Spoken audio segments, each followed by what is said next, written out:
I've been an avid hiker for several years, and one evening I decided to revisit a trail I had long considered my favorite. The path was renowned for its breathtaking views, and I had planned on a simple, relaxing evening hike. I packed only the essentials: some water, a few snacks, and my trusty hiking gear, expecting a smooth journey along the well-trodden main path. As the day wore on, the weather turned cooler and the sun began its slow descent, painting the sky in shades of orange and purple. Confident in my familiarity with the trail, I made a spontaneous decision to take a shortcut, thinking it would save me time and get me back to my car a little faster. I'd taken shortcuts before without any trouble, but this time, something felt different. The shortcut led me into an area where the woods grew denser and the familiar landmarks vanished. The trail soon became nothing more than a series of faint, barely visible markings in the dirt. My phone, as if to emphasize my isolation, displayed a dreaded no-service message whenever I tried to call for help. With the daylight fading quickly and uncertainty growing, I realized I was no longer on a recognizable path. Panic threatened to creep in, but I tried to stay calm, believing that I could still retrace my steps. Just as the darkness began to swallow the woods, a small, dilapidated shack emerged in the distance.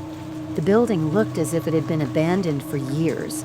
Its weathered wooden walls, a slightly ajar door, and a sense of eerie stillness set it apart from its surroundings. Despite its unsettling appearance, I felt that the shack was my only option for shelter until morning, when the woods would be lit by the sun again. I cautiously approached the shack and, finding no one inside, stepped into its cramped interior. The small space was lined with old, creaky wooden walls and scattered with broken furniture. A dusty table here, a few worn-out crates there, and a thin, threadbare carpet covering the floor. It wasn't much, but it offered a modicum of safety and warmth against the encroaching darkness. I locked the door behind me and settled into a corner, using my bag as a makeshift pillow on top of the carpet to create a little barrier between me and the cold, hard floor. As midnight crept closer, the silence of the shack was broken by a series of faint, inexplicable noises. At first, I assumed that a small animal had taken refuge beneath the building. However, as the night deepened, I began to hear a variety of sounds. A scraping noise here, a rustle there, that I couldn't easily explain. My eyelids grew heavy as I drifted in and out of sleep, the constant background of eerie sounds filling the otherwise quiet space. Then, in the dead of night, everything changed. I suddenly heard loud, deliberate steps ascending from below. It was as if someone was coming up from a hidden lower level, a secret bunker perhaps, hidden beneath the very floor of the shack. In a moment of heightened fear, I felt a slight push beneath me and realized with a jolt that I was lying directly over what appeared to be a trap door concealed by the old carpet. Instinctively, I shouted a startled, "Hello!" not knowing what else to do. In response, the sound of hurried footsteps retreated. Someone on the other side of that trap door scrambled away into the dark woods, leaving behind an unsettling silence. For what felt like an eternity, I sat frozen in fear, unsure if the mysterious presence would return. The remainder of the night passed slowly as I huddled in that tiny shelter, anxiously waiting for the first light of dawn to break the spell of darkness and uncertainty. When morning finally arrived, I mustered the courage to investigate the mysterious trapdoor. I tried to open it, only to discover that it was locked tight. I searched around for any other hidden entrance that might lead to the underground space, but found nothing. The secret exit, if one truly existed, was well concealed, leaving me with more questions than answers.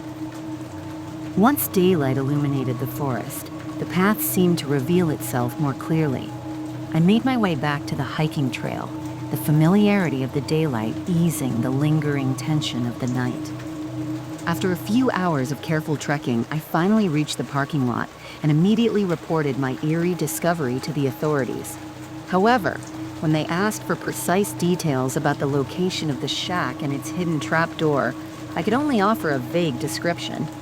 The area was so far off the main trail that even now, I'm not sure if anyone ever took my report as seriously as I did at that moment. That night in the woods remains one of the most unsettling experiences of my life.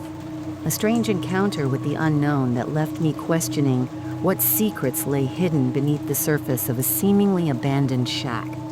It was an experience that taught me both caution and respect for the wilderness, and I continue to wonder about the mysterious presence that vanished into the dark forest that fateful night. Story number 2. Back in my high school days, I was known for being handy, skilled in construction, demolition, flooring, and even a bit of auto mechanics. I worked for a man who ran remodeling projects at restaurants, bars, retail shops, and other commercial spaces. While I attended school during the day, I'd often work after school or on weekends. My boss usually left me on my own at the job sites to tackle demolition tasks before the skilled laborers arrived. I thought I knew what I was doing until one fateful Saturday that changed everything. That morning, my boss picked me up because I didn't yet have my own car or license. We chatted all the way, probably about cars or something similar. So engrossed was I in the conversation that I didn't pay much attention to our route. It wasn't until much later that I realized we had taken a series of winding 2-lane highways, far away from the familiar, that we had ended up in the middle of nowhere, in the vast, unyielding Mojave Desert. I still remember the feeling of isolation as the landscape stretched out, barren and endless. When we finally arrived at the job site, I noticed immediately that things were a bit unusual. The house I was supposed to work in was old, mostly empty, and unwelcoming. A relic with dark, musty rooms and a cool, eerie feeling that sent shivers down my spine. I had also been given a big jug of water, knowing that the house's water supply was off, and I'd need it both for my tasks and for myself. My boss unloaded the truck and I pulled out all my tools before he drove away to another site, promising he'd return by about 5 or 6 p.m. This was his way of saying I had until then to finish the work, and I knew he was serious about sticking to that schedule. My job was straightforward in theory. Clear out the remaining furniture, appliances, and any contents, remove all the flooring, gut the kitchen and bathroom, and take down the old wood paneling. I set to work as I always did, torn up the flooring with enthusiasm, wielded a heavy demolition hammer to dismantle the kitchen in less than an hour, and methodically cleared everything away. The work was surprisingly efficient, and with every swing of the hammer and every lift of debris, I felt both a sense of accomplishment and an increasing unease about the strange silence that enveloped the property. By late afternoon, I noticed that my jug of water was almost empty, and I had already eaten every snack I'd brought. Still, I reassured myself that it wasn't a problem. I would be picked up soon. I even swept the entire house so that the next crew could get right to work. But then, as the sun began its descent, the desert air turned noticeably cooler. In the Mojave, even on days that aren't scorchingly hot, the temperature drops sharply at dusk. I was wearing a flannel shirt, but it wasn't enough to fend off the creeping chill. My ride was late. In those days, before cell phones became common, I had no way of calling for help. I was entirely on my own in this isolated place. With the darkness closing in and no electricity, water, or phone service in the house, I decided to climb up onto the roof to get a better look at my surroundings. From up there, I could see a few homes along a smaller road in the distance, but all their lights were off. My first thought was to hike over to one of the houses and ask for a phone, but I hesitated. I feared leaving the safety of the house, worried that if I ventured out, I might miss my ride entirely. As night fell, I weighed my options. Stay in the creepy, silent house until morning, risk a hike with little water in the cold desert night, or wait as best I could for rescue. I decided to stay. I returned inside, though the house now felt even more unsettling in the dim light. At around 8 p.m., the batteries on my old radio, my only source of soft light and background noise, began to die. I grabbed a rickety wooden chair and sat in the living room, doing nothing but waiting as the wind picked up outside. It wasn't long before the isolation began to affect me. I could hear the wind, and odd noises in the distance, rustlings that I tried to dismiss as small animals.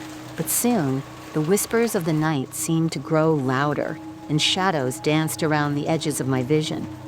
My imagination ran wild with thoughts of what might be lurking in the darkness. At one point, I even heard a soft thump from the other side of the house after I shouted a hesitant, "Hello," into the void. That was the moment I decided I had had enough. I grabbed a heavy pry bar from a nearby pile of tools, my heart pounding as I prepared myself to defend against any potential threat. I couldn't shake the stories I'd heard about strange happenings in the Mojave Desert, tales of mysterious figures, hidden dangers, even whispers of bodies being buried and sinister groups roaming the night. Every creak of the old house and every shifting shadow made my pulse race. With little else to do, I huddled on the front porch for a bit of warmth, peeking into the living room window in the hope of spotting any movement. By around 11 p.m., I checked my watch, realizing with dread that I might have to wait another 6 long hours until daybreak.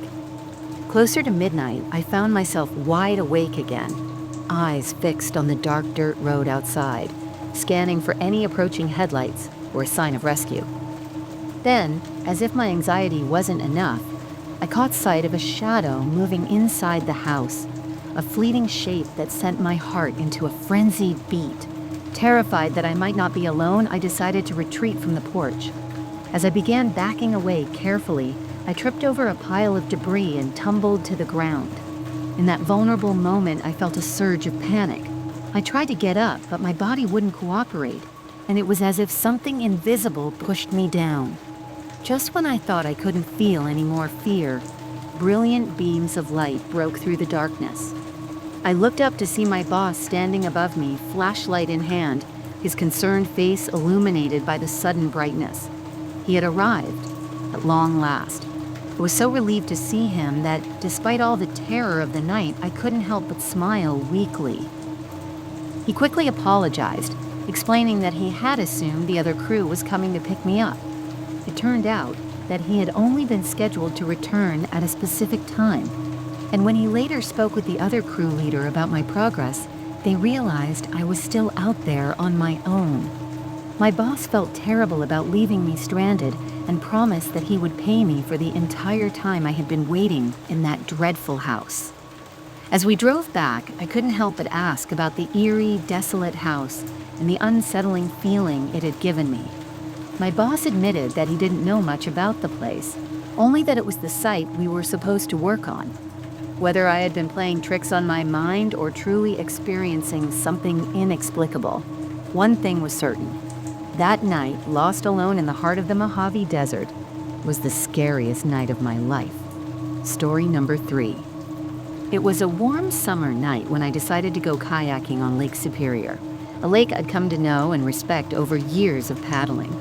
The day had been beautiful, the weather clear and mild, and I figured that a peaceful evening paddle before returning to my camp, where my RV was parked, would be the perfect way to unwind. I was confident in my abilities. After all, I had been kayaking for many years and knew the lake could sometimes be rough. But that night, the water appeared calm and inviting. As I launched my kayak from the small, familiar campsite, the sun began its slow descent behind clusters of trees along the shoreline. The fading light painted the sky in brilliant hues of orange and pink, and I could see the distant outline of the shore, reassuring me that everything was as it should be. I set off, letting the gentle current guide me along the water. For a while, everything felt serene and predictable. However, as the minutes slipped away, I lost track of time. One moment, the sky was still aglow with soft colors, and the next, it transformed from a vibrant display of oranges and purples into an impenetrable darkness. In the sudden dimness, I didn't realize just how far from the shore I had drifted.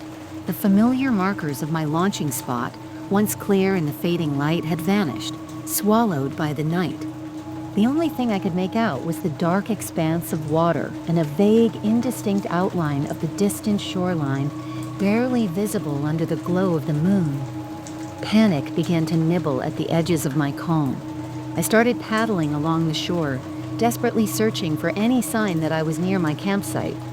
Every now and then I'd catch a glimpse of what I thought was a light, only to have it vanish as I drew closer. I wasn't sure whether the small light I'd seen was the indicator for my campsite, or if it had simply been a trick of the dark. Uncertainty took over. Had the light been turned off, or was I truly so far from where I should be? Time seemed to warp as I continued paddling. It felt like an hour had passed, maybe even longer, although I couldn't tell, for my mind was playing tricks on me. Every wave appeared larger and more ominous than the last, and every gust of wind seemed determined to push me further away from the safety of the shore. With every stroke of my paddle, I fought to stay near the shoreline, battling both the water's subtle current and the growing dread in my heart. I couldn't help but worry about what might happen next. I imagined the weather suddenly turning, a storm rolling in, and the possibility of being caught in violent winds and churning waves. Though the temperature wasn't terribly cold, the fear itself sent shivers down my spine. I was alone on a vast, dark lake, and the overwhelming sense of isolation began to weigh on me. After what felt like an eternity of anxious paddling, I noticed a small, faint dot of light shimmering in the distance, the first sign of illumination I'd seen since the darkness took hold. Hope surged through me. Clinging to that tiny beacon, I poured every ounce of energy into paddling toward it. As I drew closer, the light grew steadier and revealed itself to be coming from a modest house nestled on the shore. Relief washed over me when I realized that the light wasn't from a campsite, but from an elderly couple's home. When I finally reached the shore, I was both exhausted and grateful. The couple, warm and welcoming, took me in without hesitation, offering shelter for the night. I later learned that I had drifted nearly 12 miles away from my original campsite, a disorienting distance that I could hardly believe after spending over 3 hours battling the dark waters and my rising panic. The next morning, with daylight gently breaking over Lake Superior, I set out to return to my campsite. The transformation was almost magical. With clear visibility and the reassuring guidance of the elderly couple's directions, I was able to paddle back with ease. The once terrifying expanse of water now looked familiar and inviting again. Reflecting on that night, I realized how close I came to being stranded on the dark, endless lake, with no choice but to continue paddling or wait in the cold, uncertain night. I will forever be grateful for the kindness of the couple who provided refuge when I needed it most. Since that experience, I've learned to be extra cautious, always checking my equipment, keeping better track of time, and avoiding late-night outings on the water. Although I still enjoy kayaking on Lake Superior, I never venture out after dark anymore, forever mindful of that harrowing night and the lessons it taught me about respect for nature and the unpredictable power of the night. Story number 4. It was one of my last years at church camp, a time filled with adventure, laughter, and the kind of mischief that only teenagers can dream up. I was just 14, and that summer had given me memories of hiking, swimming, and late-night campfires. But one particular night remains etched in my memory as a night of both innocent exploration and unsettling mystery. My friend Tyler and I had grown bored with the usual camp activities. Instead of settling down in our cabin after lights out, we decided to sneak out for a short walk around the campgrounds.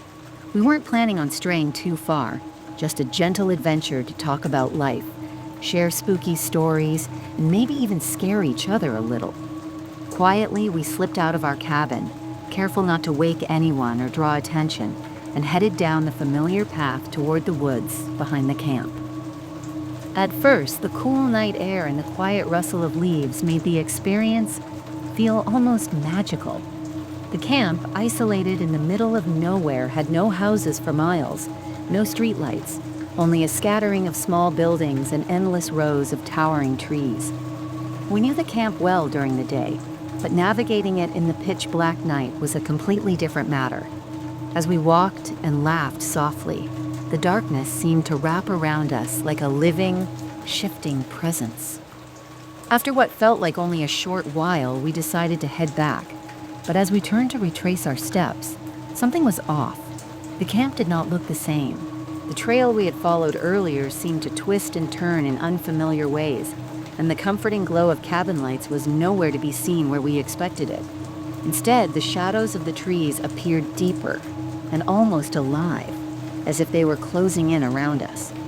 A strange, uneasy feeling crept over both of us, and we began to quicken our pace, hoping to escape the encroaching darkness. With every step, our anxiety grew. The more we tried to find our way back, the further the path seemed to lead us astray. My mind raced with the eerie campfire tales we'd heard earlier that week, stories of lost campers, strange sounds echoing through the woods, and old legends of mysterious figures lurking just beyond the firelight. Normally, these tales might have given us a thrill, but tonight, they added to our mounting terror. After what felt like an hour of wandering through the tangled woods, we were forced to stop. The forest around us had grown unnervingly silent. Even the moonlight barely penetrated the thick canopy above. It was as if the entire woods were holding its breath, waiting. Then, from somewhere deep in the distance, we heard it, a series of footsteps that came with a crunching sound, like dry leaves and twigs breaking under heavy, dragging feet. The sound wasn't steady or normal. It was uneven, almost as if the person was struggling or dragging themselves along the ground. Without exchanging a single word, Tyler and I both understood that we needed to get out of there immediately. We started moving again, our steps quickening into a desperate run. Every root, every rock became a potential hazard as we tried not to trip in the dark. The oppressive feeling of being trapped in a shifting maze of trees and unrecognizable paths was overwhelming. Then, as if by a stroke of luck, we caught sight of a faint light piercing through the darkness, a camp cabin's light flickering in the distance. Clinging to hope, we made our way toward it as fast as we could, pushing through the dense underbrush and uneven terrain.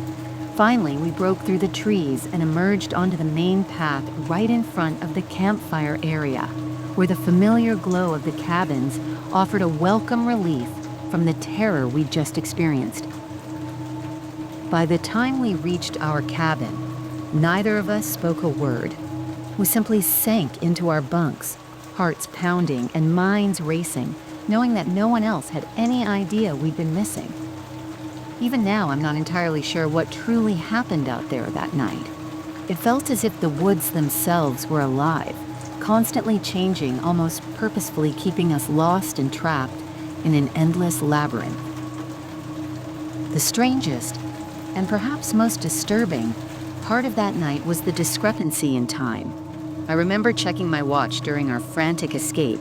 It showed that we'd been wandering for at least an hour and a half, maybe even 2 hours. Yet, when we finally returned to our cabin, the clocks there indicated that only half an hour had passed.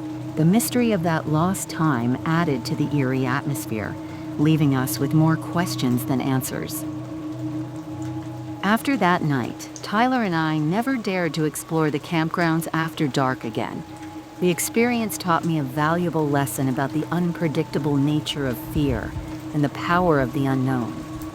Even as I look back on that adventure, I still feel a shiver run down my spine, remembering how the woods seemed to conspire against us and how, for one terrifying night, time itself seemed to play tricks on us.